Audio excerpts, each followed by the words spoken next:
আপনারা দেখেছেন আজকের ঘটনা কি হলো।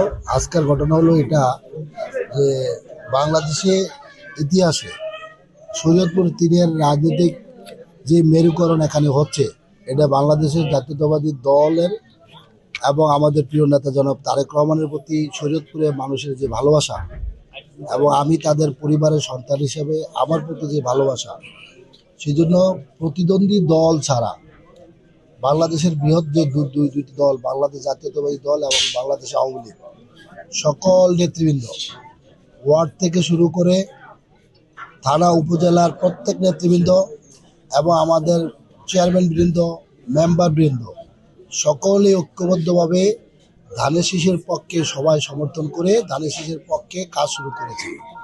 এইটা বাংলাদেশের রাজনীতিতে একটা নতুন মেরুকরণ, যে একটা রাজনৈতিক দলকে মানুষ এইভাবে ভালোবাসে, তার প্রমাণ হচ্ছে আজকের এই অনুষ্ঠান।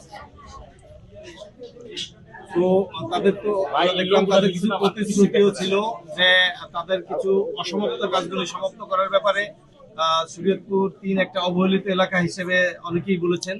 তো আগামীতে আসলে এই শরীয়তপুর ৩কে আপনি কিভাবে আসলে সেই তাদের প্রতিশ্রুতি বা তাদের যে চাওয়া সেটা কিভাবে আসলে পূরণ করতে পারছেন? প্রথম কথা হলো, তারা আমার পরিবার।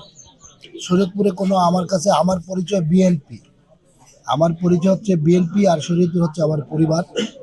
আমি বিএনপির প্রতিনিধি হিসাবে আমার শরীয়তপুর পরিবারকে সবাইকে নিয়ে আমাদের প্রিয় চেয়ারপারসন জনাব তারেক রহমানের যে ৩১ দফা কর্মসূচি আছে, এবং আপনারা প্রথম বক্তব্য তারেক রহমান সাহেবের প্রথম বক্তব্য সে বলছে আই হ্যাভ এ প্ল্যান।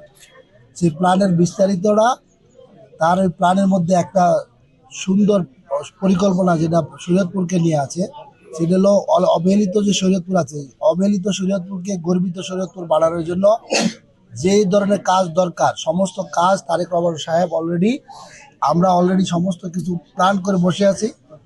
ইনশাআল্লাহ বাংলাদেশ জাতীয়তাবাদী দল 12 ফেব্রুয়ারি নির্বাচনে বিজয়ী লাভ করলে শরীয়তপুর ইনশাআল্লাহ একটা গর্বিত শহর হবে এবং জেলা হবে। আরো অন্যান্য তো অনেক প্রার্থী আছে, আপনাকে কেন জনগণ বেছে নেবে? আমি বুঝিনি, আরেকবার বলেন। এই ৩ আসনে তো অনেক প্রার্থী আছে, আপনাকে কেন বেছে নেবে বলে মনে করছেন? আমি আসলে এখানে আমি রাজনৈতিক নেতা না। আমার এটা শরীয়তপুরটা হচ্ছে আমার পরিবার। কেন বেছে নিবে এই প্রশ্নটা আসলে আমি আপনাদেরকে করি, আপনারা তাদেরকে প্রশ্ন করেন যে তারা কেন আমাকে এই ভালোবাসাটা দিচ্ছে। আচ্ছা, এই প্রচার প্রচারণা শুরুর পর থেকে আমরা দেখছি ব্যাপক প্রচার প্রচারণা আপনারা এলাকায় বিভিন্ন বাজারে বিভিন্ন উঠান বৈঠক করছেন। তো বিশেষ করে আপনি বিএনপি প্রার্থী হিসেবে কেমন সাড়া পাচ্ছেন, এবং এই যে যারা ভোটার রয়েছে তাদের অনেক দেখলাম প্রতিশ্রুতি দিচ্ছেন বা প্রতিশ্রুতি তারা চাচ্ছে যে এটা করলে ভালো, এটা কতটুকু করার আশাবাদী আপনি? আমি আশাবাদী না, ইনশাল্লাহ আমরা প্রতিশ্রুতিও দিচ্ছি না, কারণ এই শরীয়তপুর আমার ঘর।